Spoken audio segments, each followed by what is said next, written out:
அனைவருக்கும் வணக்கம். அமைச்சரவை முடிவுகளை அறிவிக்கின்ற ஊடகவியலாளர் மாநாடு சற்று முன்னர் அரசாங்க தகவல் திணைக்களத்திலே சுகாதாரம் மற்றும் வெகுசன ஊடகத்துறை அமைச்சரும் அதேபோன்று அமைச்சருடைய ஊடக பேச்சாளருமாகிய டாக்டர் நலிந்த ஜாத்திஸ் அவருடைய தலைமையிலே நடைபெற்று இதன்போது அரசாங்க தகவல் திணைக்களத்தினுடைய பணிப்பாளர் நாயகம் ஹர்ஷ பண்டார் ஆகியோரும் இணைந்திருந்தார்கள். எடுக்கப்பட்ட முடிவுகளை நாங்கள் ஒன்றன் பின் ஒன்றாக பார்க்கலாம். அதற்கு முன்னர் கௌரவ அமைச்சர் அவர்கள் தெரிவித்த விடயம் உங்களுக்கு தெரியும். பரிசுத்த பிரான்சிஸ் பாப்பரசர் நேற்று இறைபதம் அடைந்தார். எனவே அதற்காக அரசாங்கத்தின் சார்பில் தங்களுடைய இரங்கல்களை தெரிவித்துக் கொள்வதாக இதன் போது அமைச்சரவை பேச்சாளர் தெரிவித்திருந்தார். குறிப்பாக நாட்டிலே உலகத்திலே சமாதானம் அமைதி ஏற்படுத்துவதற்கு அவர் அரும்பாடுபட்டார் என்ற அடிப்படையில் அவருடைய கருத்துக்கள் அதன் போது அமைய பெற்றிருந்தது. எடுக்கப்பட்ட முடிவுகளை நாங்கள் பார்க்கலாம். முதலாவதாக எடுக்கப்பட்ட முடிவு அரசு தனியார் பங்குடைமையின் கீழ் நீரோட்டங்களை பயன்படுத்தி சுற்றுலா மற்றும் பயணிகள் போக்குவரத்து நடவடிக்கைகளை மேம்படுத்தல் தொடர்பான ஒரு தீர்மானம் எட்டப்பட்டிருக்கின்றது. வெளிவிவகார வெளிநாட்டு வேலைவாய்ப்பு மற்றும் சுற்றுலாத்துறை அமைச்சர் அவர்கள் சமர்ப்பித்த ஒரு முன்மொழிவாக யோசனையாக இது காணப்படுகின்றது. இலங்கையானது நீர்மூலங்கள் மற்றும் நீரோட்டங்களுடன் கூடிய ஒரு தீவாக காணப்படுகின்றது. எனவே சுற்றுலாத்துறையை மேம்படுத்துவதற்காகவும் நகர்ப்புற பிரயாணிகள் போக்குவரத்துக்காகவும் குறித்த நீர்மூலங்கள் மற்றும் நீரோட்டங்களை பயனுள்ள வகையில் பயன்படுத்தக்கூடிய சாத்தியப்பாடு காணப்படுகின்றது. அதனால் எமது நாட்டினுடைய கடலோரத்தையும் நாட்டினுடைய உள்ளக ரீதியாக காணப்படுகின்ற அந்த நீரோட்டங்களையும் பயன்படுத்தி ஒரு சில பிரதேசங்களை உள்ளடக்கி படகு சேவைகளை ஆரம்பிப்பதில் கவனம் செலுத்தப்பட்டுள்ளது. அதற்கிணங்க புத்தளம் கோட்டை காலி மாத்தரை கடல்வழி போக்குவரத்து சேவைகளை ஆரம்பிப்பதற்கும் அதற்கான உட்கட்டமைப்பு வசதிகளை மேற்கொள்வதன் ஊடாக சுற்றுலாத்துறை மேம்பாடு மற்றும் பயணிகள் போக்குவரத்துக்கான வசதிகளை வழங்குவதற்கும் எதிர்பார்க்கப்படுகின்றது. அத்துடன் ஹாமில்டன் கால்வாய், பேரவாவி, தியவண்ணா ஓயா மற்றும் மாதுகங்கை போன்ற ஆற்றல் வளங்களை பயன்படுத்தி உள்ளக நீர்வழி போக்குவரத்து வசதிகளை வழங்குவதன் ஊடாக சுற்றுலாத்துறையை மேம்படுத்துவதற்கு எதிர்பார்க்கப்படுகின்றது. அதற்கு நாங்கள் குறித்த கருத்திட்டத்தை அமுல்படுத்துவதற்காக சாத்திய வள கற்கைகளை மேற்கொள்வதற்கும் அதன் பெறுபேறுகள் அடிப்படையில் அரசு தனியார் ஒருங்கிணைந்த வேலை திட்டமாக உத்தேச கருத்திட்டத்தை அமுல்படுத்துவதற்காக அமைச்சரவை அங்கீகாரம் வழங்கியிருக்கின்றது. இரண்டாவது தீர்மானமாக அமைய பெற்றிருப்பது உங்களுக்கு ஒரு வீடு நாட்டிற்கு எதிர்காலம் எனும் துணைப்பொருளான வீடமைப்பு வேலை திட்டத்தின் கீழ் வீடொன்று வழங்குகின்ற உதவுத்தொகையை அதிகரித்தல் தொடர்பான ஒரு தீர்மானமாக இது காணப்படுகின்றது. நகர அபிவிருத்தி, கட்டுமானம் மற்றும் வீடமைப்பு அமைச்சர் அவர்கள் சமர்ப்பித்த யோசனையாக இது காணப்படுகின்றது. வறிய அல்லது குறைந்த வருமானம் கொண்டவர்களுடைய வீட்டு பிரச்சனைக்கும் அது சார்ந்த வறுமையை குறைக்கும் நோக்கில் உங்களுக்கு ஒரு வீடு நாட்டிற்கு எதிர்காலம் வீடமைப்பு வேலை திட்டம் நடைமுறைப்படுத்தப்பட்டு வருகின்றது. குறித்த வேலை திட்டத்தின் கீழ் ஒவ்வொரு கிராம அலுவலர்கள் பிரிவிலும் வறுமை அல்லது குறை வருமானம் கொண்ட ஒரு குடும்பத்திற்கு முன்னுரிமை வழங்கி அடையாளம் காணப்பட்ட வீடொன்றை நிர்மாணிப்பதற்காக அல்லது மேம்படுத்துவதற்காக கட்டுமான முன்னேற்ற அடிப்படையில் உதவுத்தொகையொன்று வழங்கப்பட இருக்கின்றது. தெரிவு செய்யப்பட்ட பயனாளி ஒருவர் குறைந்தபட்சம் 550 சதுர அடி வீடொன்றை அமைக்க வேண்டியதுடன் அதற்காக அரசாங்கத்தால் வழங்கப்படுகின்ற 6,50,000 ரூபாய் உதவுத்தொகைக்கு மேலதிகமாக எஞ்சிய தொகையை குறித்த பயனாளியால் பங்களிப்பு செய்ய வேண்டும். வேலைத்திட்ட ஆரம்பத்தில் ஒரு வீட்டுக்கான மதிப்பீட்டு செலவு 11,47,000 ரூபாவாக இருப்பினும் தற்போது குறித்த செலவு 17,64,000 ரூபாவாக அதிகரித்து காணப்படுகின்றது.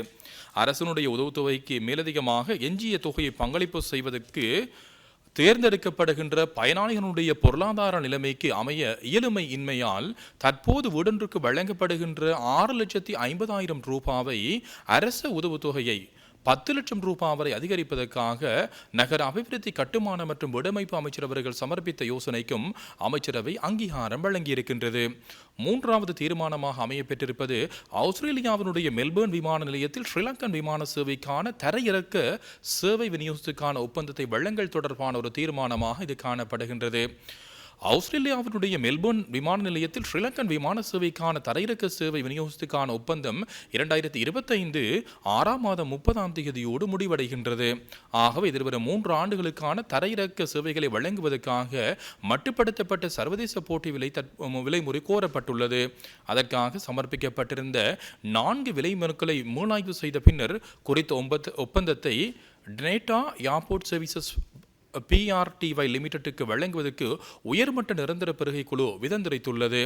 அதற்கிணங்க மெல்பர்ன் விமான நிலையத்தில் ஸ்ரீலங்கன் விமான சேவைக்கான தரையிறக்க சேவை விநியோகத்துக்கான விமான பயணிகள் தரையிறக்க சேவைகள் மற்றும் பொருட்கள் களஞ்சியப்படுத்தல் நடவடிக்கைகள் ஒப்பந்தத்தை 13,12,000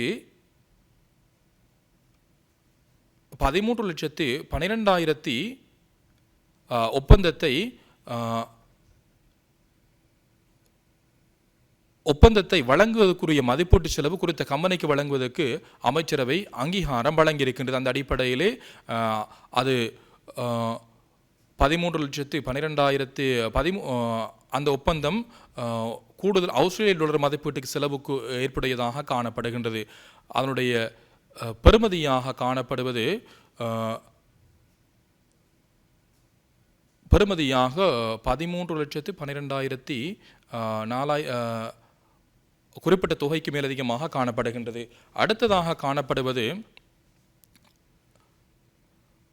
வரையறுக்கப்பட்ட சீனூர் மன்றத்துக்கு சொந்தமான காரைநகர் படகு கட்டும் தளத்தை மறுசீரமைப்பு செய்தல் தொடர்பான ஒரு தீர்மானமாக இது காணப்படுகின்றது. கௌரவ ஜனாதிபதி அவர்கள் 2024 டிசம்பர் மாதம் இந்தியாவுக்கான உத்தியோகபூர்வ விஜயத்தின் போது காரைநகர் படகு கட்டும் தளத்தை மறுசீரமைப்பு செய்வதற்கு இந்திய அரசினுடைய நன்கொடையை பெற்றுக்கொள்வதற்கான புரிந்துணர்வு ஒப்பந்தம் கையொப்பமிடப்பட்டுள்ளது. குறித்த புரிந்துணர்வு ஒப்பந்தத்தின் பிரகாரம் கருத்திட்டத்துக்கான தொழில்நுட்ப சேவைகளை வழங்குவதற்கான பொறுப்பு மற்றும் குறித்த நன்கொடைக்கான பொருட்கள் மற்றும் உபகரணங்களுக்கான வரி விடுவிப்புகளுக்கான பொறுப்பும் இலங்கை அரசுக்கு ஒப்படைக்கப்பட்டுள்ளது. அதற்கிணங்க குறித்த கருத்திட்டத்தின் ஆலோசகராக பொறியியல் பணிகள் தொடர்பான மத்திய ஆலோசனை பணியகத்தினுடைய சேவைகளை பெற்றுக்கொள்வதற்கும் இலங்கை அரசால் பொறுப்பேற்கப்படுகின்ற செலவுகளுக்காக 40 மில்லியன் ரூபாய்களை திரைசேரியிலிருந்து ஒதுக்கீடு செய்வதற்கும் கடற்றொழில் நீரியல் மற்றும் சமுத்திர வளங்கள் அமைச்சர் அவர்கள் சமர்ப்பித்துள்ள யோசனைக்கு அமைச்சரவை அங்கீகாரம் வழங்கியிருக்கின்றது. 5வது தீர்மானமாக அமையப்பெற்றிருப்பது சூதாட்ட விளையாட்டுகள் ஒழுங்குபடுத்தல் அதிகார சபையை நிறுவுதல் தொடர்பான ஒரு தீர்மானமாக இது காணப்படுகின்றது. கப்பல்களிலும் கொழும்பு துறைமுக நகரத்தில் கரை கடந்த சூதாட்ட விளையாட்டு செயற்பாடுகள் மற்றும் நிகழ்நிலையில் இடம்பெறும் சூதாட்ட விளையாட்டு செயற்பாடுகள் உள்ளிட்ட இலங்கையில் சூதாட்ட விளையாட்டு தொழில்துறையை இயக்குவதற்கான விரிவான மற்றும் முழுமையான விடயதானத்துடன் கூடிய சுயாதீன இயக்குநராக செயற்படுவதற்கு சூதாட்ட விளையாட்டுகள் ஒழுங்குபடுத்தல் அதிகார சபையை நிறுவுவதற்கு முன்மொழியப்பட்டிருக்கின்றது. சட்டமூலத்தை தயாரிப்பதற்காக 2025 மாதம் 24ஆம் தேதி அன்று இடம்பெற்ற அமைச்சரவை கூட்டத்தில் வழங்கப்பட்டுள்ள அங்கீகாரத்தின் பிரகாரம் சட்ட வரைஞரால் தயாரிக்கப்பட்டுள்ள சட்டமூலத்துக்கு சட்டமா அதிபருடைய ஒப்புதல் கிடைக்கப்பெற்றிருக்கின்றது. அதற்கிணங்க சூதாட்ட விளையாட்டுகள் ஒழுங்குபடுத்தல் அதிகார சபை சட்டமூலத்தை அரசு வர்த்தமானியில் வெளியிடுவதற்கும் பின்னர் பார்லிமெண்ட் அங்கீகாரத்துக்காக சமர்ப்பிப்பதற்கும் நிதி திட்டமிடல் மற்றும் பொருளாதார அபிவிருத்தி அமைச்சராக கௌரவ ஜனாதிபதி அவர்கள் சமர்ப்பித்த யோசனைக்கு அமைச்சரவை அங்கீகாரம் வழங்கியிருக்கின்றது. 6வது தீர்மானமாக இருப்பது மின்கல உதவியுடன் இயங்கும் இலத்திரனியல் முச்சக்கர மோட்டார் ஊர்திகளை பதிவு செய்வதற்கான சட்ட ஏற்பாடுகள் வகுத்தல் தொடர்பான ஒரு தீர்மானமாக இது காணப்படுகின்றது. மின்கல உதவியுடன் இயங்குகின்ற இலத்திரனியல் முச்சக்கர மோட்டார் ஊர்தி உற்பத்தியின் போதும் பெட்ரோல் அல்லது டீசல் எரிபொருட்கள் இயங்குகின்ற முச்சக்கர மோட்டார் ஊர்திகளை இலத்திரனியல் முச்சக்கர மோட்டார் ஊர்திகளாக மாற்றியமைக்கும் போதும் மின்கலம் பயன்படுத்துவதால் அவ்வாறான முச்சக்கர மோட்டார் ஊர்திகளுடைய நிகர எடை அதிகரித்து காணப்படுகின்றது. இதனால் குறித்த முச்சக்கர மோட்டார் ஊர்திகளை பதிவு செய்யும் போது ஏற்படுகின்ற பொருள் கோடுகளை நிவர்த்தி செய்வதற்காக முச்சக்கர மோட்டார் ஊர்தியின் உயர்ந்தபட்ச நிகர எடை 600 கிலோகிராமாக மோட்டார் வாகனங்களை சட்டத்தை திருத்தம் செய்வதற்காக 2022 மாதம் 8ஆம் தேதி அன்று இடம்பெற்ற அமைச்சரவை கூட்டத்தில் அங்கீகாரம் வழங்கப்பட்டிருக்கின்றது. ஆனாலும் ஒரு தடவை மின்னேற்றத்தில் அதிக தூரம் பயணிக்கக்கூடிய மின்கலத்தை அறிமுகப்படுத்த வேண்டிய தேவை வழி சீராக்கி பொருத்தப்பட்ட முச்சக்கர மோட்டார் ஊர்திகளுக்கான அதிக கொள்ளளவு கொண்ட மின்கல தொகுதியினுடைய தேவை மற்றும் இலத்திரனியல் விசையுடன் இயங்குகின்ற நிறுத்த தொகுதியை பயன்படுத்தும் போது அதிகரிக்கின்ற எடை போன்ற தேவைகளை கருத்தில் கொண்டு மின்கல உதவியுடன் இயங்கும் இலத்திரனியல் முச்சக்கர மோட்டார் ஊர்தியின் எடை மற்றும் மின்கல தொகுதியினுடைய எடை உள்ளடங்களாக 650 கிலோகிராமை விஞ்சாத வகையில் பொருள் ஓடலை மீண்டும் திருத்தி அமைக்குமாறு உள்நாட்டு இலத்திரனியல் முச்சக்கர மோட்டார் ஊர்தி தயாரிப்பாளர்கள் மற்றும் மாற்றியமைக்கும் தொழில்துறையில் ஈடுபடுகின்றவர்கள் மோட்டார் போக்குவரத்து திணைக்களத்துக்கு கோரிக்கைகளை சமர்ப்பித்திருக்கின்றார்கள். அதற்கெனவே போக்குவரத்து நெடுஞ்சாலைகள் துறைமுகங்கள் மற்றும் சிவில் விமான போக்குவரத்து அமைச்சரவர்கள் சமர்ப்பித்த யோசனையை கருத்தில் கொண்டு முன்மொழியப்பட்ட திருத்தங்களை உள்ளடக்கி மோட்டார் வாகன சட்ட திருத்தம் செய்வதற்காக அமைச்சரவை அங்கீகாரம் வழங்கியிருக்கின்றது. அடுத்த தீர்மானமாக அமையப்பெற்றிருப்பது 2023ஆம் ஆண்டின் 9ஆம் இலக்க ஊழல் எதிர்ப்பு சட்டத்தின் கீழான கட்டளைகள் தொடர்பான தீர்மானங்களாக இவை காணப்படுகின்றது. ஊழலுக்கு எதிரான ஐக்கிய நாடுகள் சபையினுடைய சமவாயத்தில் உள்ள ஒரு சில ஏற்பாடுகள் மற்றும் பிற சர்வதேச ரீதியாக அங்கீகரிக்கப்பட்டுள்ள சமவாயங்கள், தரநியமங்கள் மற்றும் சிறந்த நடைமுறைகளை வலுவாக்கம் செய்தல், சொத்துக்கள் மற்றும் பொறுப்புகள் பிரகடனங்களுடன் தொடர்புடைய குற்றங்கள் மற்றும் லஞ்சம் ஊழல் பற்றிய குற்றச்சாட்டுகள் மற்றும் அதனுடன் தொடர்புடைய குற்றங்களை உள்ளடக்கியவாறு விசாரணை செய்வதற்கான சுயாதீன ஆணைக்குழுவை நிறுவுவதற்கான சட்ட ஏற்பாடுகளை வகுப்பதற்காக 2023ஆம் ஆண்டினுடைய 9ஆம் இலக்க ஊழல் எதிர்ப்பு சட்டம் கொண்டு வரப்பட்டிருக்கின்றது. குறித்த சட்டத்தால் விதிக்கப்படுகின்ற விடயங்கள் தொடர்பாகவோ அல்லது கட்டளைகளை உருவாக்குவதற்கோ அதிகாரமளிக்கப்படும் விடயங்கள் தொடர்பாக அமைச்சர் அவர்கள் ஆணைக்குழுவினுடைய கருத்துக்களை கேட்டறிந்து கட்டளைகளை தயாரித்தல் வேண்டும். லஞ்சம் ஊழல் பற்றிய சாத்துதல்களுக்கான விசாரணை ஆணைக்குழுவிடம் கேட்டறிந்து தயாரிக்கப்பட்ட கட்டளைகளை அரசு வர்த்தமானியில் வெளியிடுவதற்காக 2025/3/17 அன்று இடம்பெற்ற அமைச்சரவை கூட்டத்தில் அங்கீகாரம் வழங்கப்பட்டிருக்கின்றது. அதற்கிணங்க 2428 கீழ் 43ஆம் இலக்க 2025/3/20 அதிவிசேட வர்த்தமானி அறிவித்தல் மூலம் வெளியிடப்பட்டுள்ள 2025 ஊழல் எதிர்ப்பு சொத்துக்கள் மற்றும் பொறுப்புகள் பிரகடனம் கட்டளைகளை பாராளுமன்ற அங்கீகாரத்துக்கு சமர்ப்பிப்பதற்கு நீதி மற்றும் தேசிய ஒருமைப்பாட்டு அமைச்சரவர்கள் சமர்ப்பித்த யோசனைக்கு அமைச்சரவை அங்கீகாரம் வழங்கியிருக்கின்றது. 8வது தீர்மானமாக அமையப்பெற்றிருப்பது மோட்டார் வாகன போக்குவரத்து ஆணையாளர் நாயகம் பதவிக்கு ஒருவரை நியமித்தல் தொடர்பான ஒரு தீர்மானமாக இது காணப்படுகின்றது. அந்த அடிப்படையில் வடமேல் மாகாண சபையினுடைய நெடுஞ்சாலைகள் போக்குவரத்து விடமைப்பு மற்றும் கட்டுமானத்துறை மற்றும் கிராமிய அபிவிருத்தி அமைச்சினுடைய செயலாளராக பணிபுரிகின்ற இலங்கை நிர்வாக சபையினுடைய விசேடத்தர அதிகாரியான கமல் அமர்சிங் அவர்களை நியமிப்பதற்காக போக்குவரத்து நெடுஞ்சாலைகள், துறைமுகங்கள் மற்றும் சிவில் விமான போக்குவரத்து அமைச்சர் அவர்கள் சமர்ப்பித்த யோசனைக்கு அமைச்சரவை அங்கீகாரம் வழங்கியிருக்கின்றது. பொருளாதார முகாமைத்துவம் தொடர்பான அமைச்சரவையால் நியமிக்கப்பட்டுள்ள விசேட குழுவை நிறுவுதல் தொடர்பான ஒரு தீர்மானமாக அடுத்த தீர்மானம் காணப்படுகின்றது. நடுத்தர கால வேலைச்சட்டகத்தின் மொத்த தேசிய உற்பத்தியின் 5% அதிகமான பொருளாதார வளர்ச்சியை அடைவதற்கு அரசு எதிர்பார்க்கின்றது. நிலைபெறுத அபிவிருத்தி மற்றும் பொருளாதார உறுதிப்பாட்டை அடைவதற்காக முதலீடுகளுக்கு நியமிக்க கொள்கை வகுப்புகள், உட்கட்டமைப்பு வசதிகள் மற்றும் அபிவிருத்தி ஏற்றுமதி பன்முகப்படுத்துதல் மீது அரசு கவனம் செலுத்தியுள்ளது. ஆயினும் கடந்த சில தசாப்தங்களாக தனியார் முதலீடுகள் குறைந்த மட்டத்தில் காணப்படுகின்றமையால் மற்றும் அரசின் முதலீடுகள் மொத்த தேசிய உற்பத்தியின் 4% தொடக்கம் 5% மாத்திரம் இருக்கின்றமையால் எதிர்பார்க்கப்படும் பொருளாதார வளர்ச்சி அடைவதற்கு தனியார் முதலீடுகளை ஊக்குவிக்க வேண்டிய தேவை கண்டறியப்பட்டுள்ளது. அதற்கிணங்க வினைத்திறன் மற்றும் தேசிய பொருளாதார நோக்கங்கள் மீது கவனம் செலுத்துவதை உறுதிப்படுத்தி பொருளாதார அபிவிருத்தி தொடர்பான கொள்கை கலந்துரையாடல்களை மேற்பார்வை மற்றும் அவற்றுக்கான வசதிப்படுத்தல்களுக்கு பொருளாதார முகாமைத்துவம் தொடர்பான அமைச்சரவையால் நியமிக்கப்பட்டுள்ள விசேட குழுவை நிறுவுவதற்கு கௌரவ ஜனாதிபதி அவர்கள் சமர்ப்பித்த யோசனைக்கும் அமைச்சரவை அங்கீகாரம் வழங்கியிருக்கின்றது. இவைதான் எடுக்கப்பட்ட தீர்மானங்களாக இருக்கின்றது.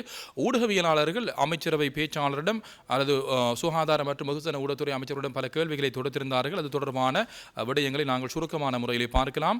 ஈஸ்டர் தாக்குதல் தொடர்பாக, பிள்ளையானுடைய கைது தொடர்பாக, அதே போன்று முக்கியமாக அந்த பசலை மானியம் தொடர்பாக, தலதா மாளிகையில் இடம்பெறுகின்ற தலதா வந்தனாவ அந்த வழிபாடு தொடர்பான விடயங்கள், அது மாத்திரமல்ல அந்த போலீஸ் ஒரு தனிப்பட்ட ஒரு நபருக்கு போலீஸ் பாதுகாப்பு வழங்கப்பட்ட விடயம் தொடர்பாக, போலீஸ் பேரணிக்கான அந்த பாதுகாப்பு வழங்கப்பட்டவை தொடர்பான பல விடயங்கள் இதன் போது அமைச்சரவை பேச்சாளரிடம் வினவப்பட்டது. அந்த விடயங்களை நாங்கள் சுருக்கமான முறையிலே பார்க்கலாம். ஈஸ்டர் தாக்குதல் தொடர்பாக குறிப்பாக தற்பொழுது 6 வருடங்கள் கடந்திருக்கின்றது. ஆனால் இதனுடைய பிரதான சூத்திரதாரி இன்னும் கண்டுபிடிக்கப்படவில்லை என்ற அடிப்படையில் பல கேள்விகளை ஊடகவியலாளர்கள் தொடுத்திருந்தார்கள்.